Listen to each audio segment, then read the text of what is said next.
తర్వాత రాశి 9వ రాశి ధనస్సు రాశి. ధనస్సు రాశి. మరి విశ్వావసనామ సంవత్సరానికి ధనస్సు రాశి ఫలితాలు చూసుకుందాం. ఈ ధనస్సు రాశికి శని అర్ధాష్టమానికి వచ్చాడు. 2 సంవత్సరాల 6 మాసాల వరకు శని బాగాలేడు. వీళ్ళు ఈ రాశి వాళ్ళు చాలా ఇబ్బంది పడేటువంటి లక్షణాలు బాగా ఎక్కువగా కనబడుతున్నాయి. ఈ ధనస్సు రాశి వాళ్ళు మీ జాతకం చూపించుకోవటం చాలా మంచిది. ఎందుకంటే ఈ పరిస్థితులు ఎట్లా ఉంటాయంటే నోర వీపుకి దెబ్బలు దాకే అన్నట్ట. ఎందుకంటే ఈ పరిస్థితి ఎట్లా ఉంటుందంటే మీ నాన్న ఉన్నాడరా లేకపోతే నీ అమ్మమ్మ కూడా ఉన్నాడరా అర్థం మాత్రం ఒకటే, కానీ రెండోది వివాదంగా ఉంది.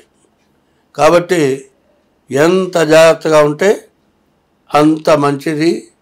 ఈ ధనస్సు రాశి, ఈ ధనస్సు రాశికి కూడా ఏలునాటి శనే జరుగుతోంది. కాలసర్ప దోషం జరుగుతోంది. అర్ధాష్టమ శని గోచార రీత్యా, తర్వాత జన్మలగ్న రీత్యా కూడా చూపించుకోవాలి. అట్లా కాని పక్షంలో చాలా ఇబ్బందులు పడతారు. స్వస్తి.